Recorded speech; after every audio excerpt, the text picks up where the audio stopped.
Story 1. Confusion about losing a phone and a strange call experience. The panic of losing something vital is sharp. Last Friday, at the local with friends, I reached for my phone. Empty pocket. My heart sank. I searched my bag, under tables, even the restrooms. I knew I dropped it here. It was gone.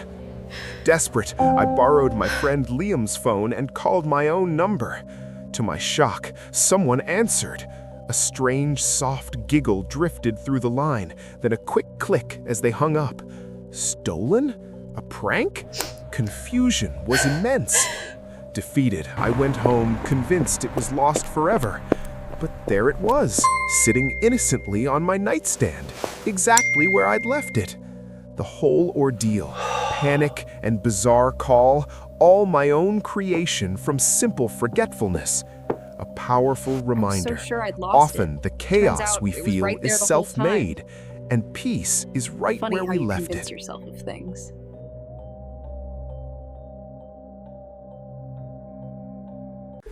Story 2.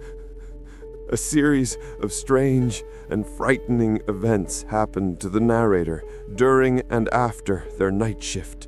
The shattering glass was the first note in a symphony of dread that night. It wasn't just the sound, it was the sudden, violent intrusion into the quiet monotony of my night shift. My name is Liam, and for years the graveyard shift at the industrial park had been predictable. Long hours, fluorescent lights humming, the occasional distant siren, nothing more. Until that rock. Crashing through the office window, spraying glass across my desk. My heart hammered. The silence that followed more terrifying than the impact itself. Adrenaline coursed through me as I waited for the police.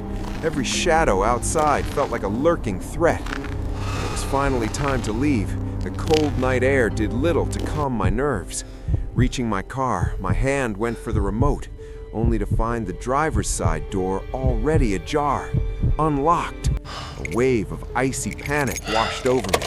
Had someone been in my car? Had they waited? I fumbled with the keys, started the engine, and drove away, a new layer of unease clinging to me. I usually enjoyed the cycle home, the cool breeze clearing my head. Not tonight. Every rustle of leaves, every distant headlight made me jump. And then I saw it. Rounding the corner onto Elm Street, a figure on a bicycle. Not just any bicycle. My mother's cherished vintage cruiser, missing for weeks, the one with the distinctive basket. My breath hitched. This couldn't be. As I pedaled harder, closing the distance, the rider turned. A young man met my gaze. His eyes were cold, but his lips curled into a slow, unsettling, almost crazy smile as he passed. A shiver ran down my spine. That smile, it wasn't playful. It was a taunt, a challenge. I pushed my legs faster, a frantic energy seizing me. When I finally burst through my front door, the house felt wrong, too quiet. My mother's bike was indeed gone from its spot. And then I saw it. The rear left door of our family car, wide open, a dark vaping maw in the moonlight. That night, fear was a chilling reality. But as the sun rose, painting the sky with defiant colors, something else awoke within me. Not just fear, but a fierce resolve. This wasn't just about stolen items. It was about a violation, a challenge to our sense of safety. And in that moment, I understood that true strength isn't the absence of fear, but the courage to face it head on, to stand vigilant, and to protect what matters most. It was a stark lesson delivered by darkness, but one that forged an unyielding strength within me. Story 3. Terrifying experience with a mentally ill neighbor. There are some experiences that fundamentally alter the landscape of your soul, leaving an indelible mark long after the physical threat has passed. This is one of those stories, a chilling chapter from my past that taught me about the raw power of fear, the fragility of safety, and the quiet strength of human resilience. It began innocently enough. I, Alex, had just moved into a new apartment, a small but charming place in a quiet neighborhood, filled with the promise of a fresh start. My excitement, however, was soon overshadowed by the peculiar behavior of my next-door neighbor, Mrs. Gable. Her apartment, directly across the hall, was a constant source of unsettling noise. A radio played incessantly, often at an ear-splitting volume, accompanied by the low murmur of her voice, talking to herself in a language I couldn't quite decipher, a rhythmic, unsettling chant. At first, I tried to ignore it, attributing it to eccentric old age. But the noise grew disruptive, seeping into my nights, stealing my sleep. One evening, after hours of relentless static and garbled whispers, I decided I'd had enough. Taking a deep breath, I walked across the hall and knocked firmly on her door. The radio volume, ironically, seemed to increase the moment my knuckles connected with the wood. After a long pause, the door creaked open, revealing Mrs. Gable. Her eyes, wide and unnervingly still, fixed on mine. But it was the glimpse into her apartment that truly froze me. The windows were painted black, blocking out all natural light. The walls were covered in a chaotic tapestry of crudely drawn crosses and frantic scribbled writings in various colors, as if a child had been given free rein with a dozen permanent markers. The air was thick with a cloying, indefinable stench, a mixture of decay and something chemical. Piles of unidentifiable junk lay everywhere, creating narrow, treacherous pathways through the filth. It was a scene of utter desolation and madness. I managed to stammer out a request for her to turn down the radio. Mrs. Gable. Her gaze never wavered. She didn't respond, didn't even blink. Instead, with a slow, deliberate movement, she reached past me, located the radio, and cranked the volume even higher, the sound now a deafening assault.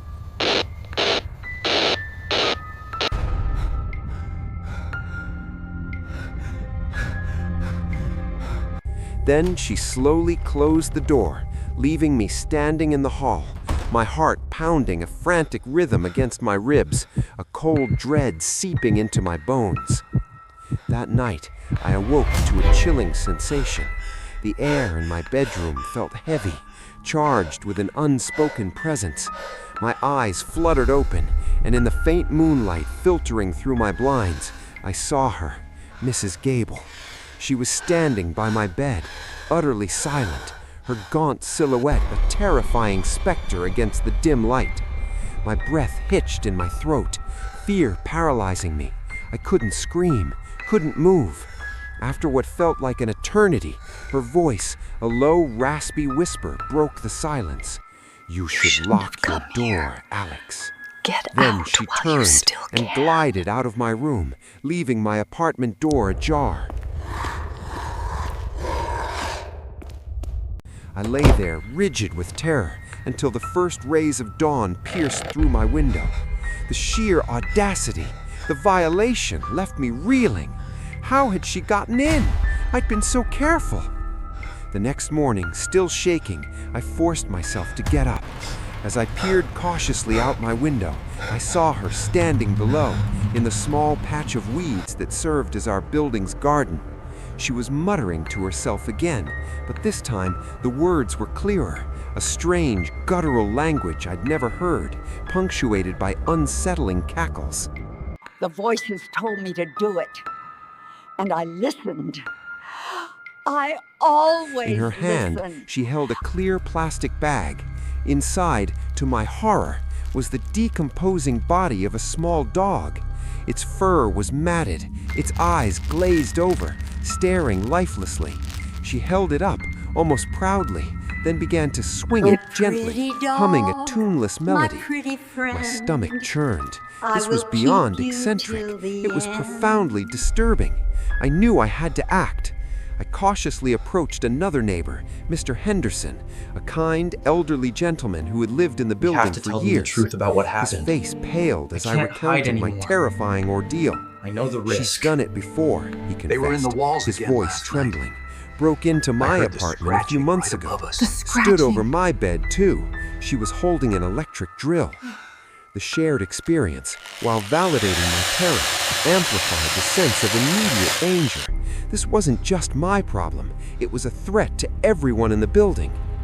I immediately called the police. They found Two me. officers I need arrived, extraction listened to now. my story with Send the grave coordinates, I'm expressions, ready. and then went to speak with Mrs. Gable. They emerged a short while later, their faces etched with a mix of frustration and pity.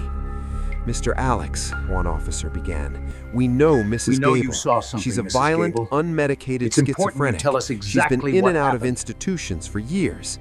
My heart sank. Alex, these are the legal But if limitations. she There's doesn't nothing more pose we an can do. immediate judge threat, was clear. and we don't catch You her have in the to act understand the severity outside, of this. we can't legally intervene without her permission.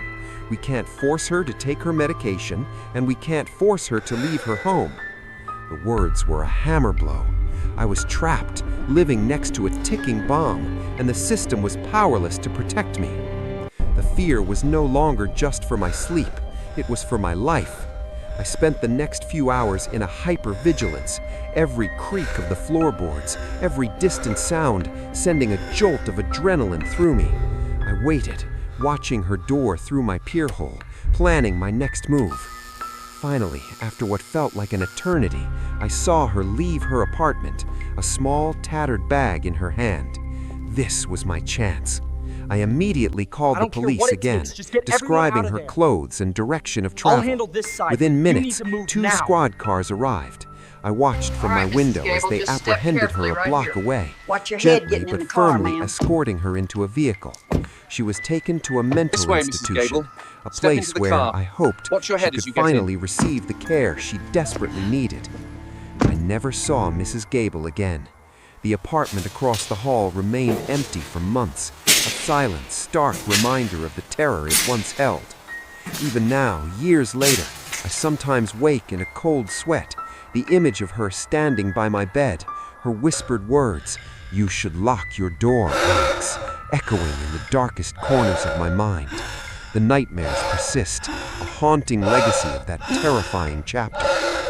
It was a terrifying ordeal, one that stripped away my sense of security and left scars on my psyche. Yet in its wake, I found a deeper appreciation for the fragile peace we often take for granted, a sharper understanding of the darkness that can lurk just beyond our walls, and the quiet strength we possess to protect ourselves when faced with the unimaginable. It taught me that sometimes the greatest act of courage is simply to survive, to take action, and to reclaim your peace, no matter how profoundly it's been shattered.